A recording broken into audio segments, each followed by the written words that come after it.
Assalamu alaikum wa rahmatullahi ta'ala wa barakatuhu. Yan uwa ga ci gaban tarihin Annabi Sulaiman alaihi salam.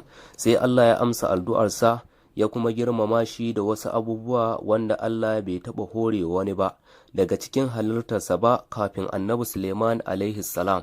Daga cikin horewar da Allah subhanahu wa ta'ala yi masa daga iska, Ubangiji maɗaukakin sarki yana cewa saboda haka muka hore masa iska, tana gudu da umarninsa, tana tashi da sauƙi inda ya nufa. Malamai suka ce an hore masa iska a matsayin dawakan da ya yanka domin Allah, saboda Annabi Sulaiman alaihi salam ya yanka dawakan ne saboda kallonsu yana hana shi sallah, wacce ita sallar farilla ce ta dole a kansa, amma tattalin kayan yaƙi farilla ce ta wani zai iya ɗauke wani. Sannan kuma an hore masa aljanu domin niyyarsa ta samun ‘ya'ya masu jihadi domin Allah. Malam Muhammad ɗan Ishaq ya ce, Annabi Suleiman alaihi salam ya kasance mutum ne mai yawan yaƙi, baya iya zama ba tare da ana gwabza yaƙi ba, don baya iya jin ɗuriyar wani sarki a sassan duniya, face sai ya yaƙe shi, kuma ya nuna masa ƙarfin mulkinsa. Ya kasance idan ya yi nufin yaƙi yana sa askarawansa su ƙera masa wani abu kaman jirgi na katako, sannan sai a ɗora masa gadonsu a kai, sannan duk sauran jama'a da dabbobi su hau, a kuma zuba kayan yaƙi kala-kala a kai. Bayan an gama shirya komai, sai a umarci iska ta ɗauke shi zuwa inda ya nufa.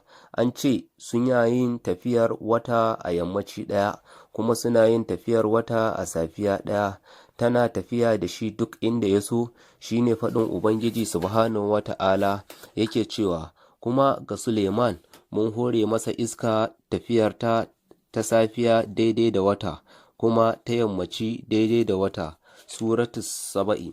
Sannan ɗan fituwa haihi ya ba da labari da isnadin shi daga Muhammad ɗan Ƙaf cewa Annabi Suleiman alaihi salam yana da askarawa sun kai farsaki 100, 25 daga ciki na mutane ne, 25 kuma na aljanu ne, 25 kuma na ƙwari, 25 kuma na tsuntsaye ne.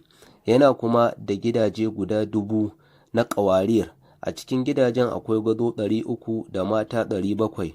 Yana umurtar iska ta ɗauke shi ta yi yawo da shi, sai ran nan yana yawo a tsakanin sama da ƙasa, sai Allahu subhanahu wa ta'ala ya yi masa wahayi da cewa a ‘yan uwa ku biyo mu ji abin da Allahu subhanahu wa ta'ala zai gaya ma Suleimanu.